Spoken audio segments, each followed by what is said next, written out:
As workers in Ondo State comply with the two-day warning strike called by the Nigerian Labour Congress, some of them reported to their duty posts following instruction by the state head of service, KayodeOgundele.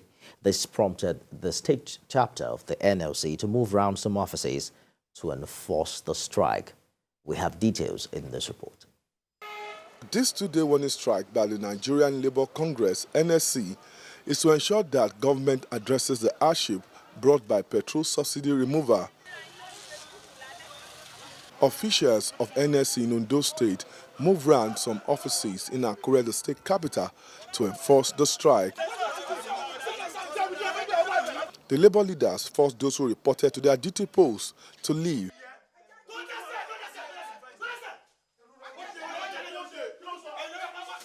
The action of the NLC members was as a result of the directive by the state head of service, KayodeOgundele, urging workers to report for duty. In some areas where the head of service asked them to come back and even threatening them that he will not pay them salary if they don't come.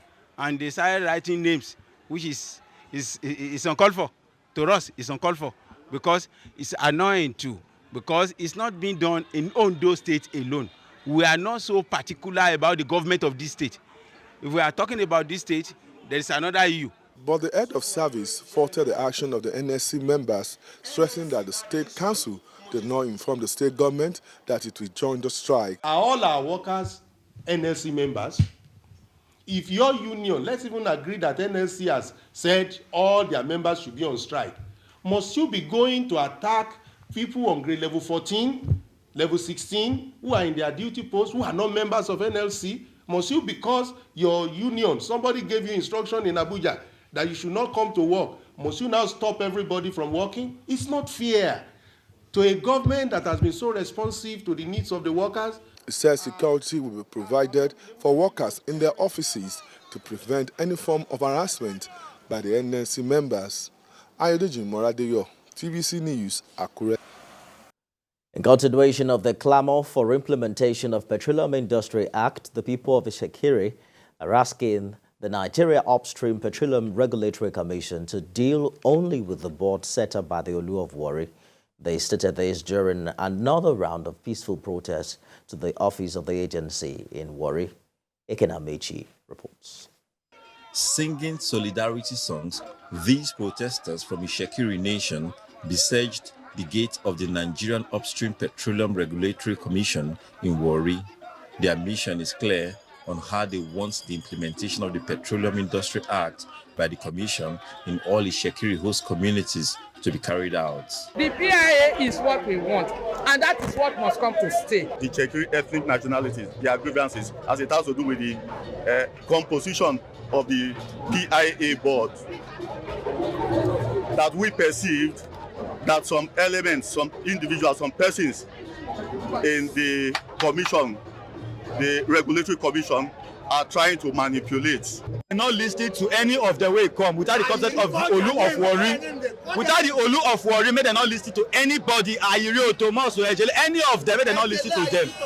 The protesting Ishekiri people frowned at some attempts by some individuals to compel the agency to change the members of the board. There is a properly constituted board by the settlers, talking about the IOCs. So to that extent, they have done what they should have done in line with the law.